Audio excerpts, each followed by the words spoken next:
All right, we have a very, very special guest on today's episode. So I'm going to let him introduce himself. Can you please share with everybody your name, your favorite baseball team when you were growing up, your favorite player of all time? They could be active, that's fine. And then your favorite game of a baseball series. Is it the opening game, the middle game, or the getaway day? My name is Nick Batters. My favorite team growing up was the Oakland Athletics. Right now, my favorite player of all time, it's tough to not say Bobby Witt Jr., having gotten to see him play up close. And a getaway day is nice, can be a little stressful, but I'll go with the middle game of a series.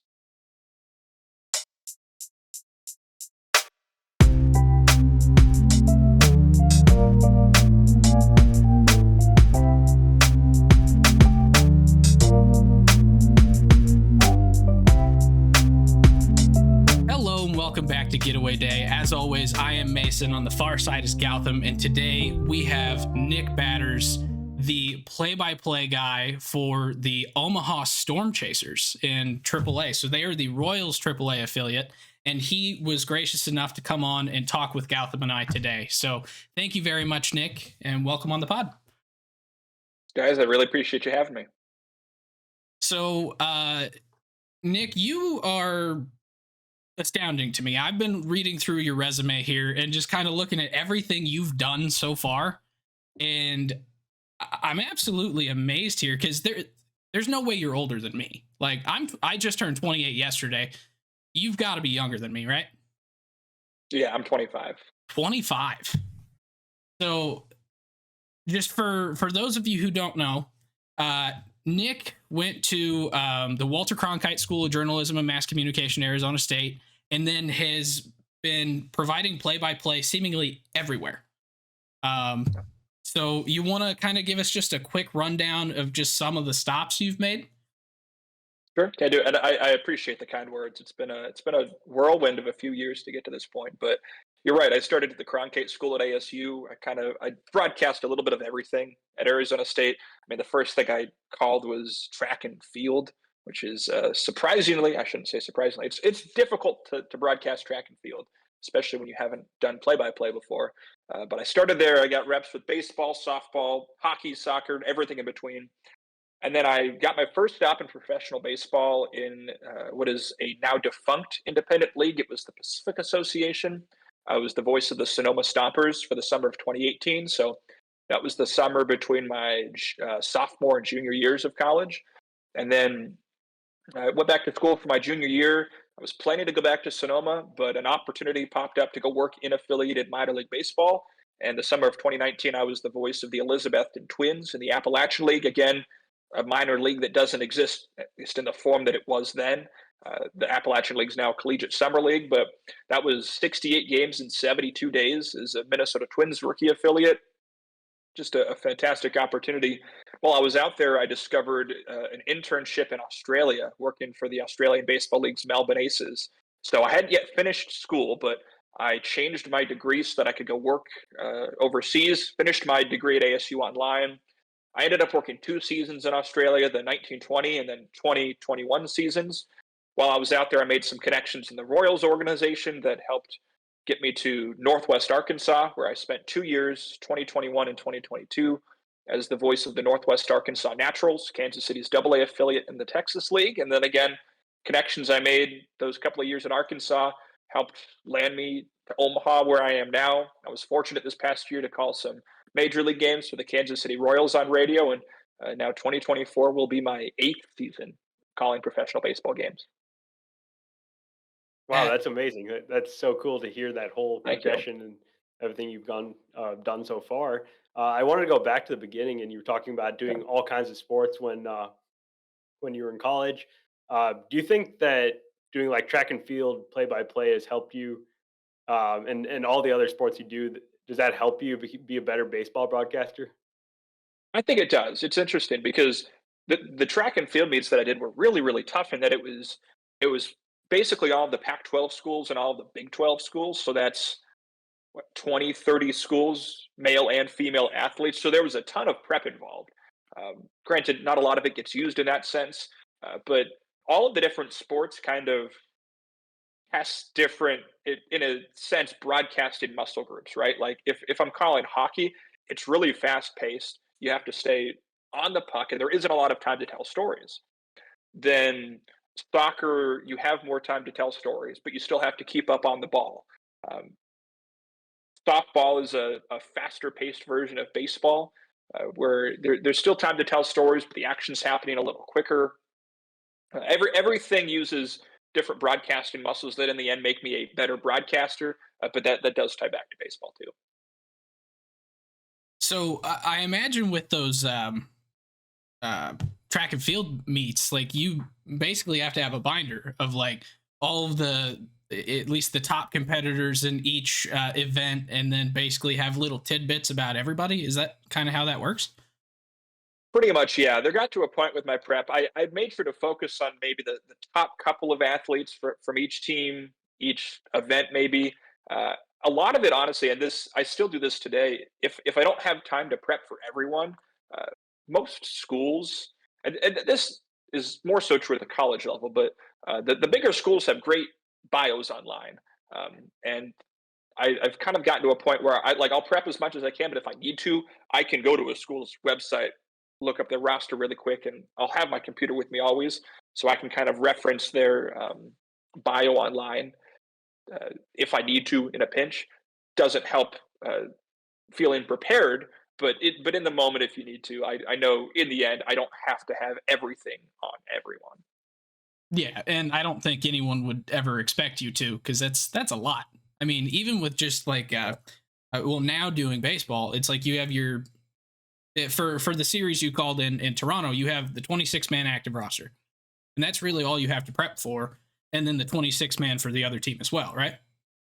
Yeah, the way that I prep for baseball games, so it drastically depends on partially the medium, whether it's radio or TV style, like a live stream. Um, I mean, how many games I'm doing is probably going to change the amount of prep because I mean the example that I can best give last year I did when lived in Arkansas. I did some games for the Arkansas Razorbacks on the Razorback radio network, filling in doing baseball broadcast, and a lot of those were one-offs. So I'm usually going to try and spend for those one-off situations, or if I'm doing like 2 or 3 games, I'll probably try and spend twice as much time prepping as I am going to be on air. So if I'm doing 1 3 hour baseball game, I'll probably spend 6 hours prepping. And I may not spend as much time diving into individual players, right? Because I have one game, 9 innings, 3 hours. I'm going to look for the key storylines, players, notes to talk about. Now, if I'm doing 2 or 3 games in a series, then I'll dive in a little bit deeper.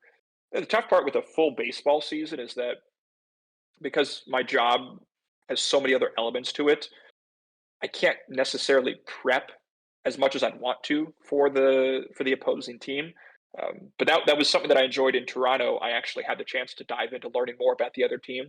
Um, in the minor leagues, a lot of it is I do my game notes packet every day that helps me get up to date with where my team's doing, and then reading the other team's game notes packet to get up to date with where they are. Maybe you'll dive into Baseball America bios and scouting reports. But yeah, the amount of prep that I can put in will differ depending on all of the circumstances of that specific broadcast. Okay. And I imagine, like, now that you're doing AAA, I imagine it's a lot easier to kind of see information that other people have put together for all these different players as well. Because down at the lower levels, there's maybe not as much scouting reports and things like that. So I imagine that helps as well, doesn't it? Yeah, we had a Zoom call earlier this week with the broadcasters of the other Royals minor league affiliates and someone in the Royals front office. We were kind of just catching up, and the four of us, the different affiliate broadcasters, stay close during the season. But that was one thing that came up. Our broadcaster in Single A, John Kosis with the Columbia Fireflies, he was talking about how guys will come up to Colombia for the first time, and he knows what they did in the Dominican Summer League, what they did in the Arizona Summer League. That's it. That's all the information that he has on them because that's all that's online. But by the time that someone gets to AAA, we have at least a few years of stats to go off of, notable accomplishments. Um, And I mean, the good problem to have is right now in the off season, I'm building the Storm Chasers media guide. And we have a lot of guys that are coming back that were with us last year, or guys that were maybe in AA last year that might get up to AAA this year. And then we have some guys. The example that I can give is Sandy Leone. He's been playing professionally since I think it's 2010, maybe 2009. He's won a couple of World Series. He's been in the major leagues for 11 years, and he's on a minor league deal right now with the Royals. There is so much information about him. It is tough to figure out. Like, I really do have to dive into everything and kind of pick and choose what I want to include in his bio. And it could even be true for a guy like Nick Prado. He's only been with the Royals since 2017, but there's just an incredible amount of information on there and fun facts from when he was a kid, different people that he played with. He's had some really good stats in the minors, some rough years too. It's a tough balance, but yeah, generally the more that someone plays, the more information there is to dig through. So on the 2024 Storm Chasers, who are you keeping an eye out, especially for? Just curious. I'm excited this year. The Royals added two guys to the. They're not even new players, but this past year the Royals added two guys to the 40-man roster that haven't made their debuts yet. Tyler Gentry, he's an outfielder, was a third-round pick in 2020 out of Alabama, and then Will Klein, he was a fifth-round pick in 2020 out of Eastern Illinois. He's a really hard-throwing pitcher and a guy that's consistently going to be like 98 to 100 with his fastball. So I'm excited to see the growth of those two guys. I mean, Tyler was probably our best hitter this past year, but now one of my favorite parts of the job has truly been seeing these guys get bumped up to the major leagues for the first time. Getting that first call-up, shoot, there were 10 of them this past year, which was really fun. So I'm excited to see those guys develop. I love Nate Eaton's game. He was designated for assignment this past year, so he's back with us. He's not on the 40-man roster for the Royals. I'm excited to see how he can develop. I mean, really what I'm most excited for is that on paper right now, the Storm Chasers are going to have a really good team because the Royals have made so many moves in the offseason that the major league active roster isn't entirely set, but there aren't that many position battles. So I kind of have a sense of our rotation this year probably through 150, 200 innings in the major leagues last year. I mean, it's all guys that have kind of been pushed out of the picture. So we're going to have a lot of experience on the team this year. And there comes some salt with that of guys being bummed that they're in AAA. But just across the board, there's going to be a lot of good talent. And there are some fun prospects in the pipeline. I think of like Caden Wallace, Gavin Cross, or some of the Royals' top hitting prospects. I'd be surprised if we didn't see them both this year. I don't know for sure. It depends on how they do in AA, who stays healthy. Yeah, there's gonna be a lot of fun talent, both major league experience prospects. So it should be a good mix. Yeah. So I actually kind of want to go back a little bit further Sure. than you being professional or as a professional broadcaster here, because I think a lot of people are starting to kind of see you around. And I mean, now that you're in AAA, it's like your name's kind of out there. I mean, there's a couple articles about you in the Athletic or that feature you in there, and so kind of reading through those. But I kind of want to get a sense of like how you became who you are today. Basically, when you were a kid, what turned you on to wanting to become a broadcaster, and were you always geared more towards radio, TV? Like, what kind of made you click? Honestly, I don't know if I knew that I wanted to be a broadcaster until I was in college.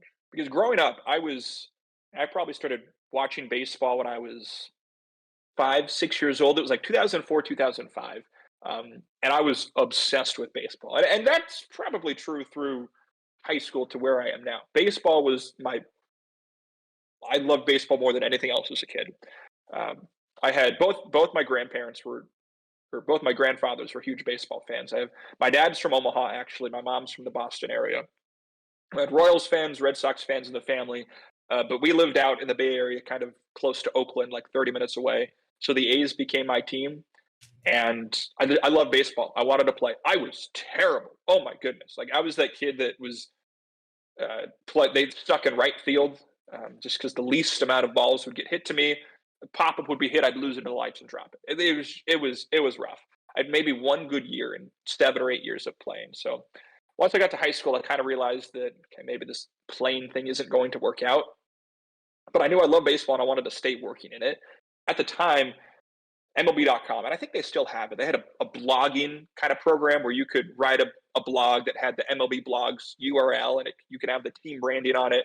So I wrote blogs about going to A's games. I really liked writing, and I did some stuff in high school for our studio broadcast class. So I do the morning announcements. I had a weekly segment on the video announcements, the batter up sports wrap. I talk about the school sports, um, and I went to college not necessarily knowing what direction of sports journalism or even baseball journalism I'd want to go to. I went to ASU specifically for both the sports journalism program and for all the baseball that's in Arizona. I mean, obviously you have the Diamondbacks, you have spring training, you have the Arizona Fall League, you have ASU and GCU baseball. There is so much baseball in Arizona. I know I could find whatever I'd want to do, and I did photography and videography. I did more writing, production, anchoring, interviewing, hosting, just everything, including play-by-play. And towards the end of my freshman year, I realized, okay, calling games is really what I like doing the most. But deep down, it's just that I was a huge baseball fan growing up. I wanted to find a way to stay involved with the game. And for me, that was like getting paid to talk about baseball is about the coolest job that I think you could have. Like at the end of the day, for all like my job is like 10% broadcasting in reality. Over the 12 months of the year, 10% of my job, maybe 5%, is actually calling the games. But for those 3 hours every day, I just get to sit down, watch a baseball game, and talk about it. And that's the coolest. And I think while I didn't realize that that's what I wanted to do when I was a kid, if you told like 10, 12-year-old Nick that this is what he'd be doing, I think he'd find it pretty cool. I find it Nice. really cool now. I mean, we just do this amateurly and absolutely love it for those same reasons. But and yeah, Gowie, it looked like you had a question there. Yeah, I just want to say, yeah, I grew up kind of the same way, like always listening to games on the radio, watching games on TV. I grew up listening to like Ron Santo and Pat Hughes on Cubs radio, and I wanted to kind of hear some of your influences um, on you as a young person and how you grew up. Who do you listen to, and how do those kind of go through in your broadcasts today? Mason, this might have been in one of the athletic articles that you found, but I was a big Ken Korak guy growing up. I it was really early on in my childhood. My parents got me a little radio for Christmas, and I'd flip the A's game on radio, tuck it under my pillow, and fall asleep listening to the A's game on radio every night. So it was Ken Korak and Vince Cotroneo for a whole lot of games, years. I mean, I would sit on the floor of my room before it was bedtime. After dinner, A's game's going on. I'm listening to it on the radio, and I have all my baseball cards laid out on my carpet, and I'm just following along with the game on the radio, and I'm moving the guys around the diamond. So I have Bobby Crosby's at bat, so I have my Bobby Crosby baseball card sitting just in front of the catcher. And then, Bobby Crosby draws a walk, so I'll move him over to first base next to the baseball card of whoever the first baseman was. But it was a lot of those two. As I got older, I started watching TV more. So a lot of Glenn Kuiper, Ray Fosse. I was crushed when Ray Fosse passed away. The two of them were between the four of those guys, really voices of my childhood. But I was pretty much in an A's box for most of my childhood.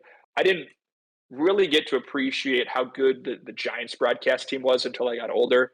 John Miller is He's amazing. incredible, just a fantastic broadcaster. And I've only started listening to him within the last 5 to 8 years, probably. I mean, even Dave Fleming, incredible broadcaster. My goodness, Kruk and Kuiper, great as well.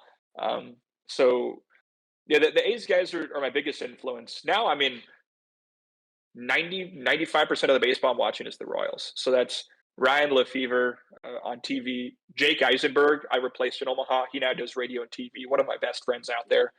Ryan's also been fantastic getting to know him. Steve Stewart with the Royals. Denny Matthews, the Hall of Famer. So much fun to listen to. Steve Physiak when he was with the Royals. I mean, those are the people that I'm listening to the most now. Uh, yeah, very, very fortunate that I've over the course of my career been able to follow a lot of great broadcasters. So Whenever you're going and calling games, well, I guess first question, do you actually travel for the away games? I know right after COVID, things were really weird with some clubs and if they were sending broadcasters or doing it over monitors, but Yeah, it's dependent on where I am in my career. In my first couple of years in independent ball and in the Appalachian League, everything was short bus trips, so I did all of those. And in the Pacific Association, my first year, everything was commuter trips. So our longest bus ride would be like an hour away. I say bus, it'd be like one of those like white 10-passenger vans that we were taking to games. But my first couple of years, I traveled everywhere. In Australia, I was only my only job was to do home games, so I only did home games for the Aces for 2 years. But I travel a little bit to watch and photograph or do video on the road.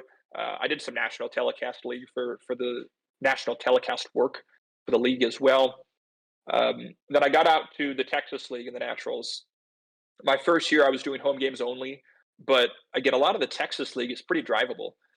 So, I mean, Tulsa, 2 hours away, Springfield's 2 hours away, Little Rock is 3 hours, Wichita and Frisco are 4 to 5. So I would uh, drive up for the weekend. I'd maybe shoot a game and then call the next couple. And then my second year in the Texas League, I did every road game, every road trip with the Naturals. Omaha is an interesting position because once you get to AAA, most everything is flights. Especially in the Pacific Coast League, you're flying just about everywhere. The International League, who would agree that's the case? Omaha might be one of I shouldn't say one of the worst geographically positioned teams, but it's tough to be Omaha for traveling because you have teams like if you look up in the northeast of our. So the point is, I don't travel everywhere with Omaha, just because the travel gets so expensive quickly. We take buses to St. Paul and Des Moines, but basically everything else is a flight because there are teams up in Worcester, Massachusetts, Scranton, Pennsylvania, upstate New York, down to Jacksonville, Florida, in between, and a lot of teams can bus places like Louisville, Indianapolis are kind of central within the Midwest where they can get to Nashville or even St. Paul, Toledo on bus, and up in the Northeast you have Scranton, Worcester. I mentioned Rochester, Syracuse, Buffalo, Norfolk. Like there's a lot of drivable stuff in the International League, just not for us. yeah, So last year, I oh, was go going to ahead. say geographically for the International League, you guys are kind of the Seattle of the International League, where it's like you're the furthest west, Just about, you're yeah. kind of the furthest out there. Because I think the next, really, it's probably what Memphis, Iowa, and Minnesota and St. Paul. Is that probably the Yeah, three I'd closest to say you guys?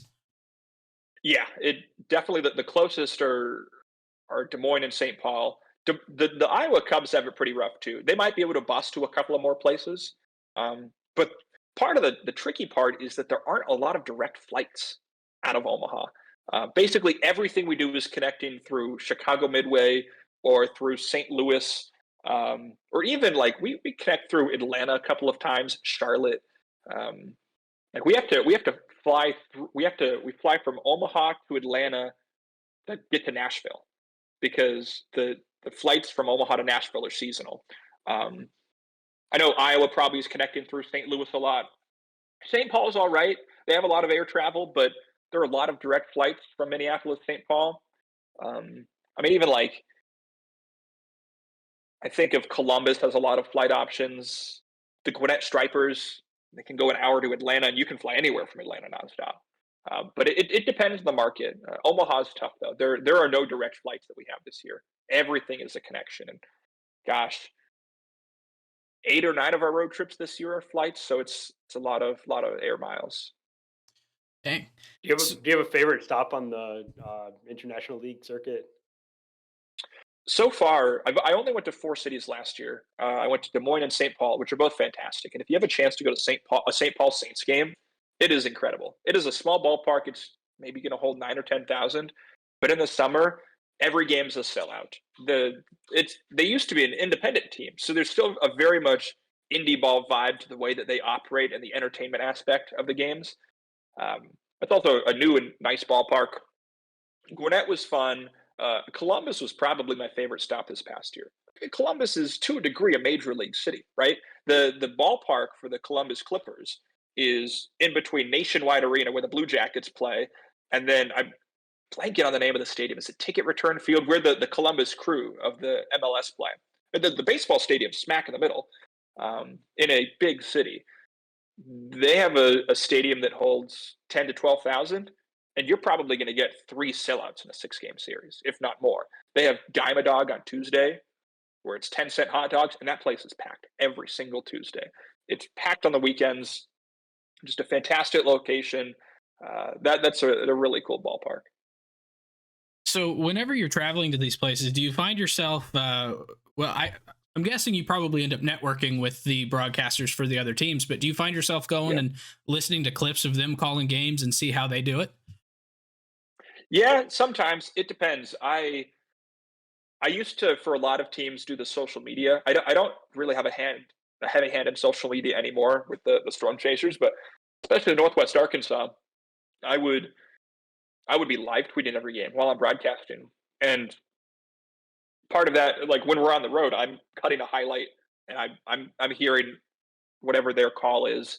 I try and put my audio under it. Nothing against them, but I'll if I can, if I have the time, I'd mute their audio, put mine underneath, since it's going to in this case a Naturals fan base. It's not as much while I'm there, but definitely over the course of this season, if the Royals aren't playing, I will probably try and find a random game on MILB TV. Most likely one in the International League, but if there's only 1 or 2 games going on, like I'm prepping in the early afternoon and someone's playing a Wednesday afternoon game and it's the Portland Sea Dogs, I'll tune into Emma Tiedemann or whatever games are going on. So it depends over the course of the season, but I try and listen to everyone a little bit. So I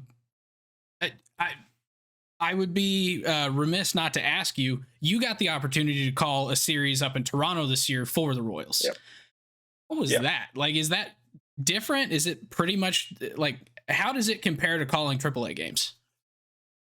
It is both totally different and basically the same. And it was first off a remarkable experience. I've been really fortunate that everyone with the Royals has been so kind to me while I've been in the organization.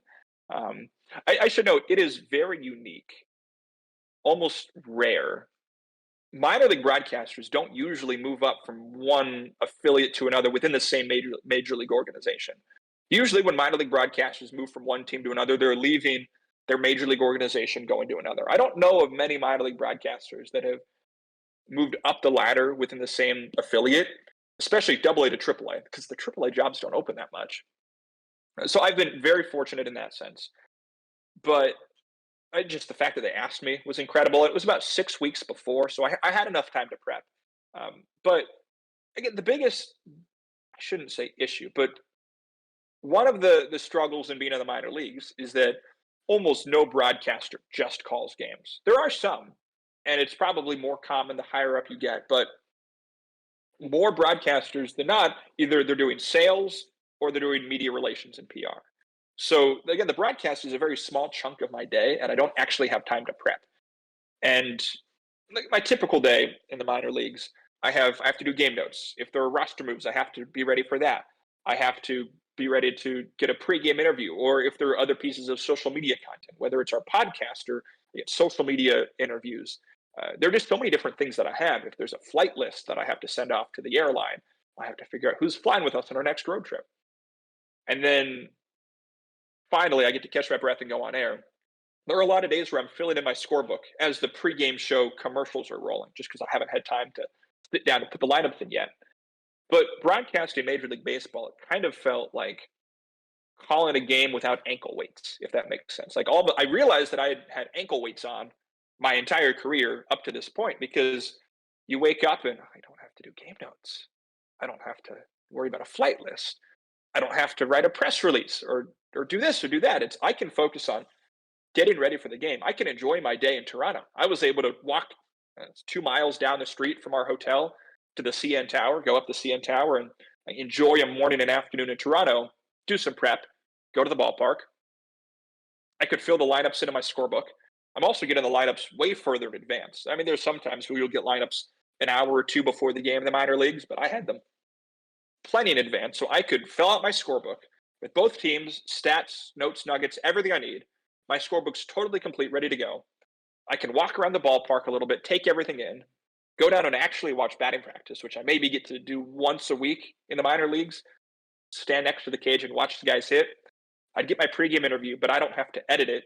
I don't have to do a pregame show. There's someone else that does that. And I can just call the game.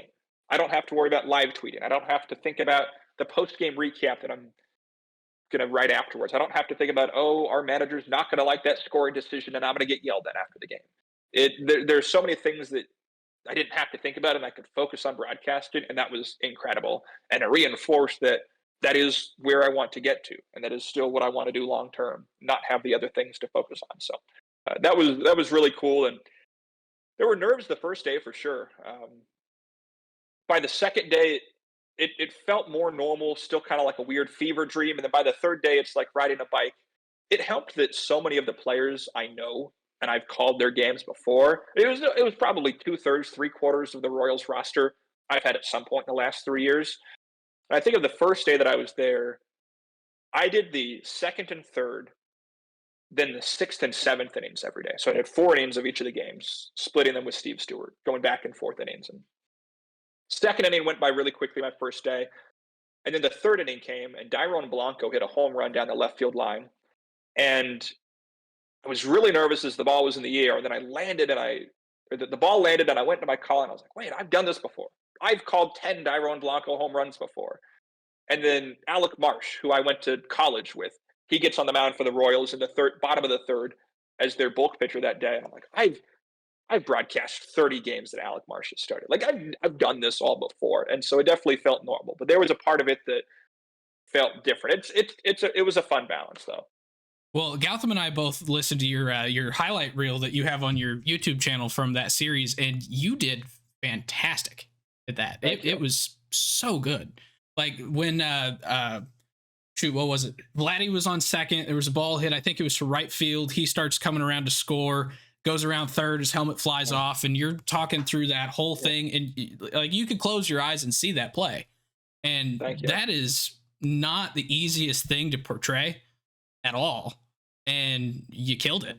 So thank you. It definitely helped that and this is I grew up an Oakland A's fan, and this isn't anything against the A's, but I think it would have been tougher if I was making my major league debut at the Oakland Coliseum, because I think that was the Saturday in Toronto. But it was one of the first couple of days.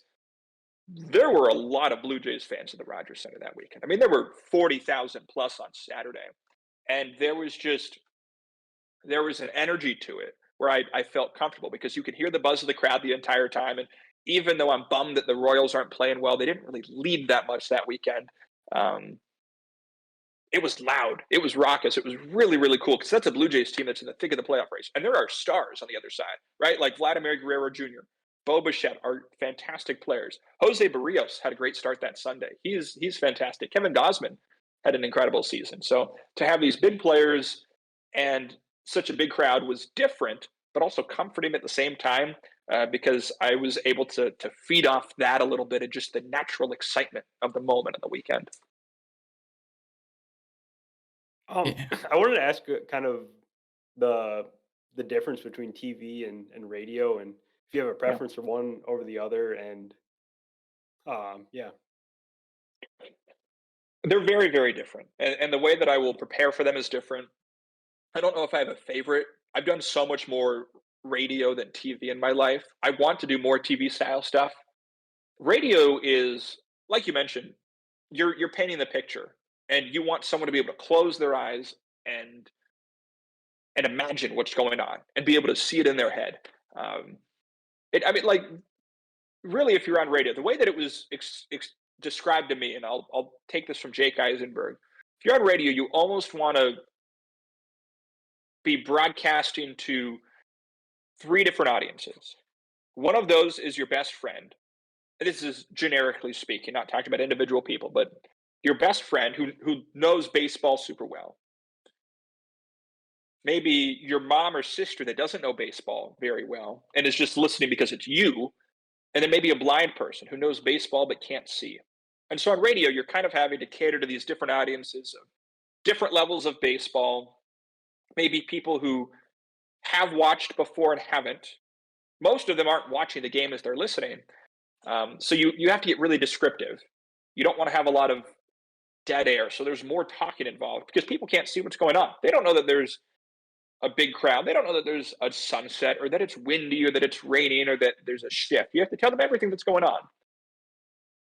So you're really their eyes on radio and TV. You can, like, anyone that's watching the broadcast on TV can see what's going on. You don't need to say that the runner takes his lead from first because that's what the camera shows. You don't need to say that the pitcher kicks up, pauses, and then delivers overhand because they can see that. So TV broadcasting is much more just supplementing the picture. Um, Not even closed captioning necessarily. You're kind of adding on. Like, they see the pitches thrown, they see the ball see. You don't need to tell them everything. Whereas in radio, you really can't leave anything out. The difference is that, like, in radio, you can almost lie a little bit because they're not going to know if it's 100% accurate. Whereas you can't lie on, not that you should ever lie, but you can't make stuff up on TV. So it's a balance of, if I'm doing something on TV style, I'll probably have more stories prepped because you can do more storytelling. Um, it's a fun balance, though. I enjoy doing both. I hope I get the chance to do more TV in the future. Well, so speaking of TV and growing up an A's fan, Jenny Cavnar here this past week announced as the new play-by-play for NBC Sports California. Just I imagine that's got to be like a really, really cool thing to see, right? Because, like, going through college, I can't imagine that it was a fully male field and people wanting to do broadcasting and maybe play-by-play. And so seeing the first full-time woman in a play-by-play role in baseball, that's got to be something kind of cool to see, especially being your childhood team, right? Yeah, I mean, that is an opportunity for Jenny that is so well deserved and, quite frankly, long overdue. I mean, she's been grinding for a long time, especially Major League Baseball, doing pre-post, sideline. That is as slam dunk of a hire as you can make if you're NBC Sports California. And her husband was childhood friends with the A's color analyst Dallas Braden. Like, they played travel ball together, so there was the connection there. That's just a really good hire by the A's, and it's good to see that glass ceiling has shattered. And now there are a handful of broadcasters that are female in minor league baseball, but not a lot. And I mean, we saw it in the NBA. The Milwaukee Bucks hired a female announcer, and then the 76ers go and do it after that.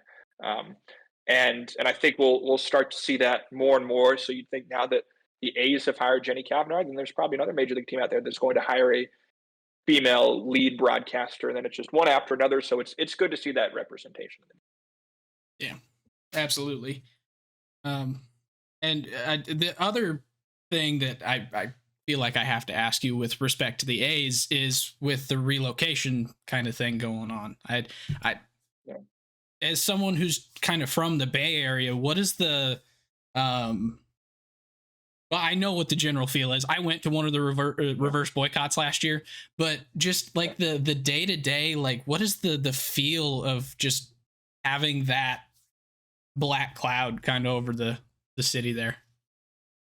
It's tough. It's really tough. I mean, the back half of my childhood, my family had 8 season tickets, and we went from having 4 season tickets as a family to now just one. My mom likes to go to games, and maybe she'll swap tickets around and bring my sister or my dad.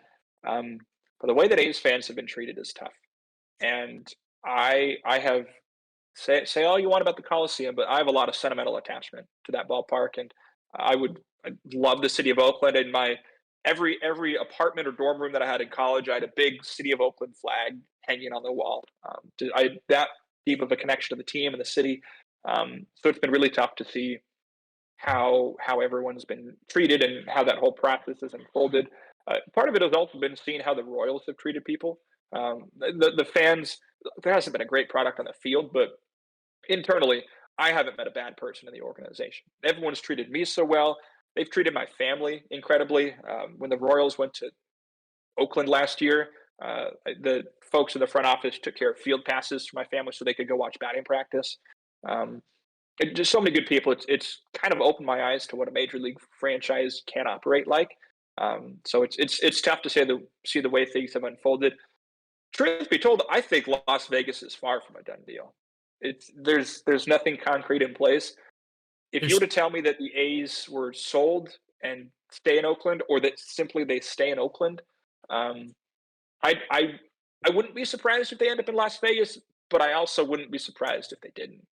that's kind of where I'm at too. I mean, with the two lawsuits going on right now to try and stop the public funding for it and a whole bunch of stuff, and just every way that Fisher has screwed up in the past with stadium deals. Eh, but yeah. If Oh yeah, go ahead.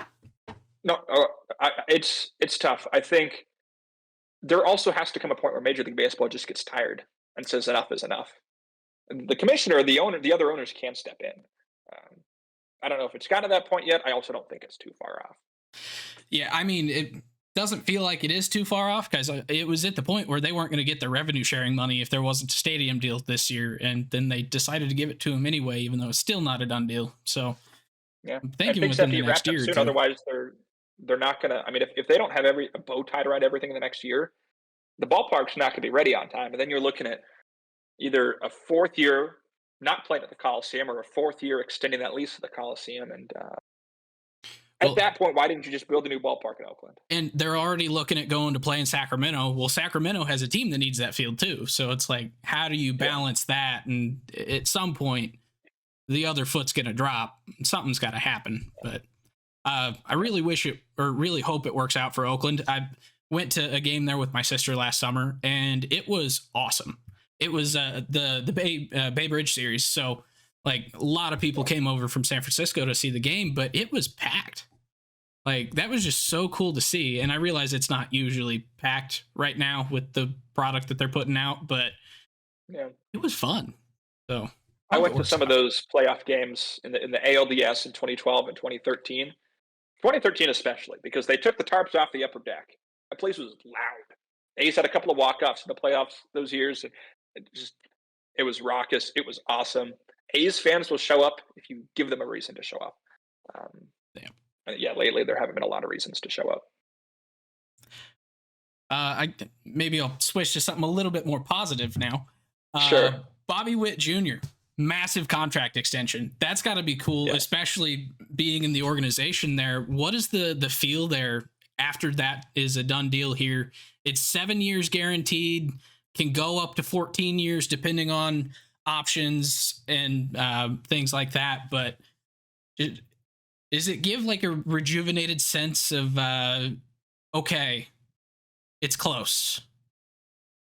Yeah, I think so. I think a lot of Kansas City baseball fans are right now cautiously optimistic. Um, First, you go out, you sign all of these veteran free agents, whether it's Seth Lugo, Michael Waka, Chris Stratton, Will Smith, Hunter Renfro, Garrett Hampson, all these guys that are going to give a veteran presence, capable major league players. Then you go and sign your franchise guy to a long, potentially massively long-term deal, but still 7 years committed to Kansas City is fantastic. And then you announce the hope for a new ballpark, and it seems like the Royals might get a new ballpark before the A's at this rate. So there's just so much to potentially be excited about for the A's, or I beg your pardon, for the Royals and their fans. It's a weak division in the AL Central, so I don't think you can say that the Royals are contenders, but if they snuck their way into the playoffs, it wouldn't be a complete surprise. And specifically with Bobby, his I had him for half a season in 2021 with the Naturals. My first year in AA, I was so spoiled because we had, for the first half of the season, Nick Prado, MJ Melendez, and Bobby Witt Jr. And then the second half, we were treated to Vinny Pasquantino, and the team ended up winning the league without MJ, Nick, and Bobby. So that was really really special. And Bobby is so nice, so incredibly humble. I mean, anything we needed, he'd do. Was always happy to chat. A guy like that almost has a right to have an ego, if that makes sense. He's so good, so talented. Uh, Zero ego there, as genuinely nice as they come. And it's, so they say, like, don't meet your heroes. Not that Bobby Witt Jr. is a hero, but there's always that chance of being let down by someone who's incredibly talented and not what you'd expect him to be. Bobby Witt Jr. is everything you'd hope for someone like that. and more. So a really nice guy. And like on a personal note, it was cool to see him rewarded for all of his hard work over the last few years. Really, I mean, his entire life. Yeah, I mean, he's what, 22 right now. He's about to turn 24. Sorry, but 30, 49 season last year in the majors. 2020 rookie season. The kid is just amazing, and he's from a baseball family. I mean, his dad pitched for everybody. It seems he pitched for the St. Louis in his final season. So, like, it does kind of feel like he should maybe have that arrogance or that not arrogance so much as just like maybe first impression seemed like he kind of thinks highly of himself and then cools off. But it's really cool to see. I actually heard similar stories about Jordan Walker here the other day. Like some of these young kids that are so talented that are just the nicest people you've ever met. Yeah, I've gotten to see Jordan Walker the last couple of years, both in the Texas League with Memphis. Mason wins another one. So incredibly nice, and I don't get to talk to the visiting players that often. When I can, I'll try to. Those are a couple of guys that I've had interactions with that have been really fantastic. It's remarkable for me to think back to specifically the 2021 season. There was a game where, and I kept this. I don't keep many souvenirs anymore, but there was a game where Julio Rodriguez hit an opposite field grand slam in the first inning for the Arkansas Travelers. And then later in that game, Bobby Witt Jr., Nick Prado hit back-to-back home runs for the Naturals.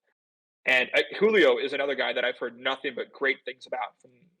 I mean, he was in AA for a half season, but he seemed incredible in the time that he was down there, and I've heard similar things. So it's cool to see these guys have success and then like be able to root for them. I mean, the people that I'm rooting for in the major leagues now are the people that I've gotten to know and like.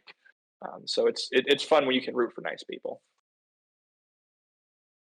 So I know you're a pretty busy guy, and we've had you here for about 45 minutes now. I don't know, Gowie, do you have any final questions, and then we'll let Nick get back to grinding it out? Yeah, I got one more. I got two more questions. One quick one: Sure. How many stolen bases is Dairon Blanco going to have at all levels this year? Is he going to beat Victor Scott at 95? That's the question. The tough part is that he's just not playing enough. But he was, if he had stayed in Omaha for maybe a month more, he would have shattered the franchise's single season steals record. But I'll be curious to see where he ends up this year, because the Royals outfield is a little crowded now, and I think he brings a lot of great skills to the table. I mean, his speed, his defense is fantastic. He has good bat to ball skills. It's not. I don't know when he'll be an everyday player in the major leagues. I will be so. I mean, selfishly, I'd love to see him every day in Omaha, but I also want to see him have that success in the major leagues. I mean, he's a guy that can steal 80, 90, maybe 100 bases if he had a full season in the minor leagues now. But I don't know when that'll come. But there's just remarkable speed there. Yeah, it's definitely fun to see him run.